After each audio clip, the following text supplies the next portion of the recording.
Hello friends, my name is Rhiannon, and today we are going to be exploring yet another new topic for my channel, that being dialogue.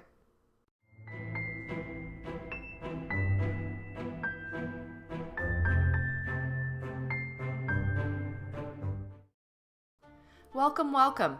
If I look cold, it's because I am. It suddenly got very cold here, which I don't want to complain about too much because I am a summer hater because of my heat intolerance, but the sudden cold switch is definitely affecting me a little bit, so if I shiver, that's why. But today, I'm excited to get into the art of dialogue. I'm not totally sure why I never thought of discussing this before on my channel, but I mean, I guess I kind of know. I have been told that I'm pretty good at writing natural dialogue, so I think for me, it's not something that comes up when I'm brainstorming about like how to tell people how to do something. Because for me, it just kind of happens. And I don't want that to sound like bragging because in a lot of other areas that does not happen for me, and I'm sure it does happen for you. So with writers, there's different ways that we all excel and ways that we all fail. And in my time talking to fellow authors, I have learned that dialogue is not something that is simple for all. So let's explore some creative ways to make your characters' conversations sound like actual conversations and hopefully help you with your dialogue writing process as we head into November.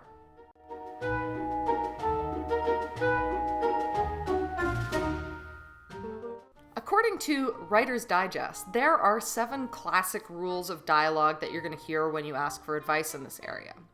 1. Dialogue should stay on topic. 2. Use dialogue as you would actual speech. 3. Opt for the speaker attribution said over all others. 4. Avoid long speeches. 5. Be grammatically correct. 6. Show what the characters are doing while they're talking. And 7. Keep characters' speech consistent. I personally hadn't heard of any of these rules, maybe because I didn't finish university, except for maybe the grammar one, because that's just a general piece of advice I've been hearing my entire life because my mom happens to be an editor, so that's just what I deal with. I love you, Mom. So I think these are pretty good rules, but I'm not going to divide mine up quite in the same way. I'm just going to kind of ramble about what I think I do when I am writing dialogue. So in terms of technicality, yeah, you should generally use proper grammar, although sometimes you might be writing characters who speak in an accent or just sort of like a strange way. You might be writing aliens, and you might want to play around with their words and the way those are written to get that different way of speaking across. As long as you are not being offensive, I think that you can do away with grammar and spelling a little bit in that area. When it comes to formatting dialogue in novels, and I know, boring, but we gotta just touch on it like a little bit. Start a new paragraph for each speaker. Place punctuation inside the quotes when indicating spoken words. If you have extended quotes that span paragraphs, omit the closing quotes within the quote. When quoting another source, use single quotes. Following these loose guidelines will generally make sure that your dialogue comes across clear and cohesive and visually organized. Like I used to really write dialogue that was a whole entire mess. And once I fixed that, I had this thing where I thought that I wanted to sort of like pack it into a little amount of space. I don't know why. And this is kind of a funny anecdote because when I first started drawing comics, which was my first sort of way of writing because my parents were in comics, it was like a language for me, I would always put the word balloon and then write the words within. And I felt like that kind of carried on to my writing where I wouldn't make much space for dialogue. But now I give it room to breathe, and you should not be afraid of doing that.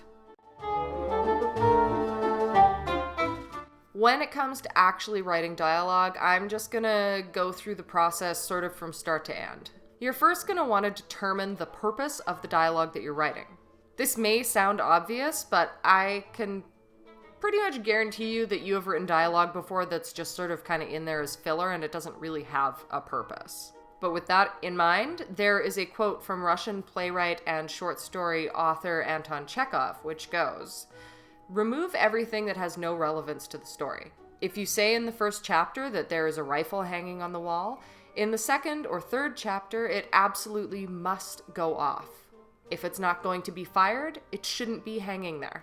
This concept is called Chekhov's gun, and absolutely applies to dialogue as well as the rest of your novel.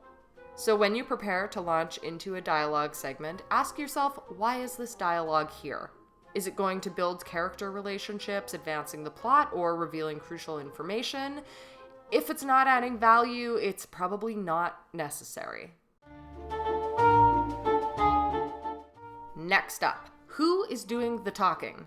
For a dialogue to exist, we need at least 2 characters in conversation.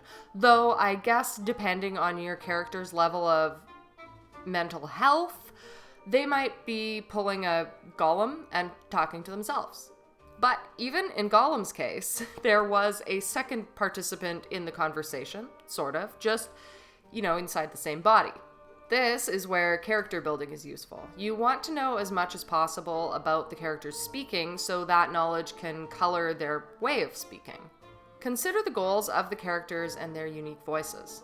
Be mindful of how they deliver information based on their personalities and potential speech styles. For example, let's say that one of your characters is a detective, cool and analytical, discussing a crime scene with a witness. The dialogue is probably going to be methodical, focused on facts, and delivered with a calm demeanor. Perhaps, though, the witness that they're speaking to is an excitable poet who has seen something unspeakable. Their words would be vibrant, full of emotion, and scattered with expressive gestures. Same situation, different characters, and their unique experiences shape the tone, pace, and style of their dialogue. Now the fun part. Once you've established who is talking and why, you can actually start writing. Start with the action or the most crucial information.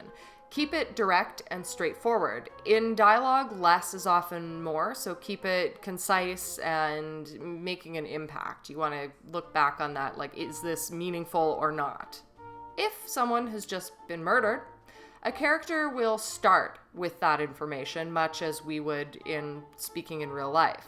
Your brain is going to itemize order of importance subconsciously and put that across. If you've just heard on the local news that someone you know has just been murdered, but you also heard this while you were working on preparing lunch for your partner, you're probably going to tell them about the murder before you let them know that a sandwich is waiting for them in the other room.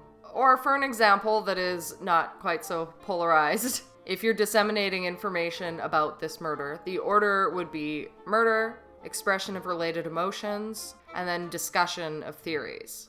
The murder is the most intense piece of information, with personal feelings following that, moving on to the point where we get to more logic-based discussions at the end. You will also want to make use of dialogue tags and action beats. Dialogue tags are phrases used to break up, proceed, or follow written dialogue to convey which character is speaking, making it easier for the reader to follow the conversation.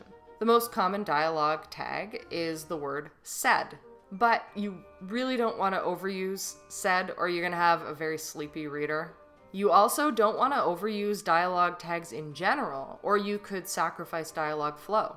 Action beats are narrative descriptions of movements and emotions that will enrich your dialogue, making your characters feel real and add depth to the conversation. So with these 2 things in mind, you might write a sentence such as, "They'll be here soon. Are you nervous?" James questioned Lisa. "Somehow, I'm not," Lisa responded, a wan smile playing about her lips. Lastly, let's not forget setting. While your characters chat away, sprinkle in some details about where they are talking. It grounds your dialogue and makes your story more immersive. So our previous example might add something such as, "The pair sat there on the rock in silence, the shadows of leaves dancing about their faces as the sun dipped below the horizon." "But what about you? Are you nervous?" Lisa finally asked. To James, it had seemed Lisa looked at this as a situation she was alone in, as if he too were not an active participant, also making the biggest decision of his mortal life. But he cast the thought aside. They'd have an eternity to figure it out. I think that those are the most important points to get into when you're structuring your dialogue. But I've got some quick tips to throw your way as well, so this does not turn into a massive video. So, aside from grammar and structure, I've got some other tips that should help you craft your dialogue. Listen to real conversations. Pay attention to how people are talking in real life. Listen to the rhythm and the flow. If you don't want to look like a weirdo doing this around friends and family, you can always head over to YouTube.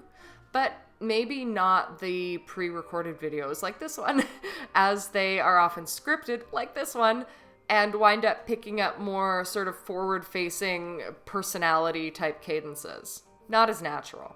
Look for live streams or interviews instead. And I say YouTube specifically because I mean more indie creators. So like if you look at one of my live streams or interviews, it's going to be a bit more off the cuff. Whereas if you're looking at celebrity interviews, that's still massively scripted. So don't go there. Be aware of your era. What does that mean? I have definitely seen strange words used in writing, whether that's slang that's no longer popular being written into a current year story, or current year verbiage being worked into a story set 50 years ago. I wish it was still the 90s, but I'm not so stuck in it that I'm gonna write anyone saying talk to the hand unless I'm trying to make them sound very uncool. And did you know that Teflon wasn't invented until 1938? Your 20s gangster is in no way going to be like Teflon. Be aware of your contractions. Now, this is something I definitely mess up with on occasion. I do sometimes write more formally in my dialogue. To remedy this, I read it back to myself. Unless you're writing Data the android, your characters are probably going to say, "I can't believe it," versus "I cannot believe it." Say no to monologues. Unless you are writing a Disney villain, it's best to avoid exposition dumps. In a conversation, real people don't generally go on and on without interruption. Save your monologues for inspirational speeches on the battlefield and cheesy bad guy rants. Make it natural. Vary your sentence lengths, write in interruptions, and do your best to capture subtext. Sometimes the most important part of a dialogue is what isn't being said. For example, a line like, "I guess we'll see each other around," could be taken in a variety of ways. Subtext could be a sense of finality or uncertainty, where the speaker either doesn't expect to see the other person again or maybe doesn't even want to. The use of "I guess" expresses this uncertainty. Remember, show, don't tell. You don't always need to write every underlying detail. This will become clear as the story progresses. And finally, pay attention to pacing. Dialogue can really take control over the pace of a story. So, when you're setting up why dialogue is occurring, you should think on the pace as well. Do you want to build atmosphere or mystery? If so, longer sentences would be the best way to do it. Or is this an action sequence you're going into where short sentences and rapid-fire dialogue may be the most appropriate? If you are thinking of dialogue as an afterthought within your larger story concept, that is a big mistake. Dialogue can be the key to moving your piece forward and really helping a reader to get to know your characters. Thank you so much for stopping by. If you have been here a while, thank you for sticking around. If you're new, welcome. As always, please remember to like, subscribe, hit the bell button so you actually get notified when I post new videos. As we're in Preptober, do remember to join my Discord server for Tuesday productivity sprints and keep an eye out for my live sessions on YouTube. There won't be one next weekend, but there will be one wrapping up the month on October 28th, running from 1 to 3 p.m. Eastern. We are also running Stygian Saturdays this month on the Stygian channel, so be sure to check out those as well. And with that, I hope that you are having a day that is just as wonderful as you are. Bye.